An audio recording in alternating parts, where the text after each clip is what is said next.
नमस्कार, आप देख रहे हैं बिजनेस टुडे बाजार। मैं हूं हर्ष शर्मा। एक बार फिर नया आईपीओ आने जा रहा है अगले हफ्ते और उसे आईपीओ को लेकर ग्रे मार्केट में जबरदस्त बज देखने को मिल रहा है। investorgains.com के मुताबिक इस आईपीओ में जबरदस्त मुनाफा निवेशकों को मिल सकता है। तो ग्रे मार्केट में क्या स्थिति चल रही है प्रति शेयर के हिसाब से मैं आपको ये बताऊंगा। कौन सा ये आईपीओ है, क्या इसका बिजनेस मॉडल है, आईपीओ से जुड़ी हर एक तारीख के बारे में बताऊंगा कि इसका प्राइस बैंड कितना है, कब ये आ रहा है, कब इसकी लिस्टिंग डेट है, इसके फाइनेंशियल्स कैसे हैं, इसके डेट कैसा है, पी रेशियो कैसा है, और इसके साथ ही और भी तमाम जानकारी आपको मिलेगी। आपसे बस इतना करना है, आपको गुजारिश है कि हमारे चैनल बिजनेस टुडे बाजार को लाइक शेयर सब्सक्राइब करना बिल्कुल मत भूलिएगा। तो चलिए इसकी मैं शुरुआत करता हूं। हम लोग सबसे पहले मैं आपको इस कंपनी के बारे में बता दूं, ये है एस जे लॉजिस्टिक। जी हाँ, एस जे लॉजिस्टिक का आईपीओ आ रहा है। आईपीओ कब आ रहा है? तो देखिए, आईपीओ जो ओपन हो रहा है वो 12 दिसंबर को हो रहा है और बंद 14 दिसंबर को हो रहा है। अब इसके प्राइस बैंड की बात कर लेते हैं। तो प्राइस बैंड जो है 121 से 125 प्रति शेयर का लॉट किया जाएगा। इसका जो प्राइस बैंड है 121 से 125 के बीच का तय किया गया है। अब इसके बाद अगली चीज बताऊं आपको, लॉट साइज कितना होगा। तो जो लॉट साइज होगा वो 1000 शेयरों का होगा। लॉट साइज, जी हाँ, 1000 शेयरों का एसएमई आईपीओ है तो इस हिसाब से 1000 जो लॉट होगा शेयरों का होगा यहाँ पर। अब इशू साइज कितना बड़ा है? तो देखिए इशू साइज जो है वो करीब 48 करोड़ रुपए का इशू साइज है। इसके साथ ही अगर मैं आपको रिटेल निवेशकों के हिसाब से बताऊं, अगर 1000 का लॉट है तो यहाँ पर अगर 125 के हिसाब से देखा जाए तो 1,25,000 रिटेल निवेशकों को यहाँ पर इन्वेस्ट करने पड़ेंगे एक लॉट के लिए, 1,25,000 रुपए।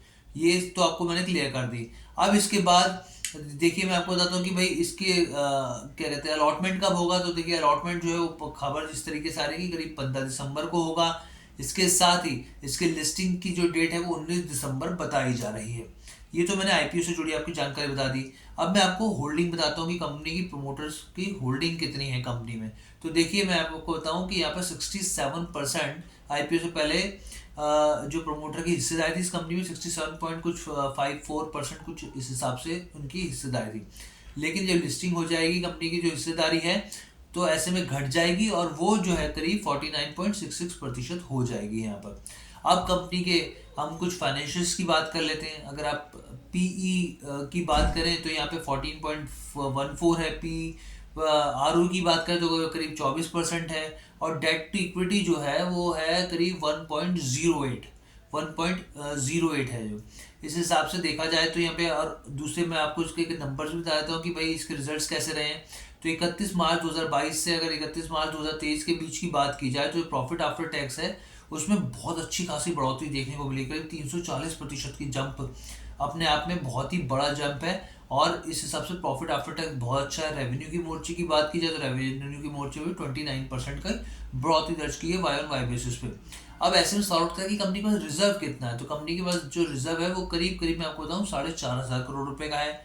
और कंपनी के पास जो बोरोइंग की बात की जाए तो बोरोइंग लगातार अगर 2021 से 23 की बात करें तो बोरोइंग में गिरावट आ रही है और कंपनी को अच्छा खासा रिजर्व है कि आराम से बोरोइंग चुका सकती है यहाँ पर। तो आपका जो डेट का कंसर्न था वो यहाँ पर इस पर क्लैरिटी मैंने आपको दे दी। आरओई क्या था, इसका पीई क्या था, ये भी मैंने आपको बता दिया। फाइनेंशियल भी इसके रिजल्ट्स के नंबर्स कैसे रहे मैंने वो भी बता दिया आपको। अब इसके बिजनेस मॉडल भी बताता हूँ और फिर मैं आपको बताऊंगा कि ग्रे मार्केट में क्या स्थिति चल रही है यहाँ पर। इसका देखिए बिजनेस मॉडल जो है ना ये बेसिकली एक लॉजिस्टिक कंपनी है। इम्पोर्ट और एक्सपोर्ट के बीच की ये कड़ी है। कड़ी किस हिसाब से देखिए, चाहे वो पोर्ट हो या इनलैंड्स हो तो उसमें कंटेनर वेसल के थ्रू जो भी काम आता है ये अपने बीच में ये उस हिसाब से अपनी लॉजिस्टिक्स सर्विसेज प्रोवाइड करती है।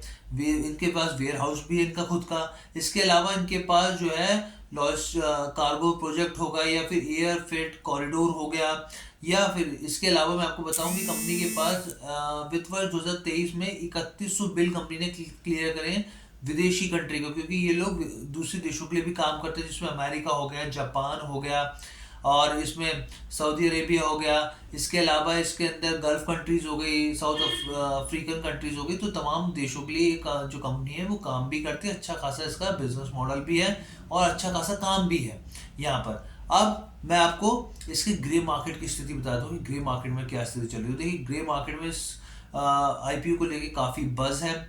investorgains.com के मुताबिक जो है अगर, क्योंकि इसका देखिए जो इसका प्राइस बैंड है वो 125 है। 125 के हिसाब से जो investorgain.com बता रहा है वो साफ तौर पे बता रहा है कि करीब करीब 125 से जिसकी लिस्टिंग है करीब 220 के आसपास हो सकती है। यानी 125 से बढ़कर जिस दिन लिस्ट होगा 220 पर ये लिस्टिंग हो सकती है।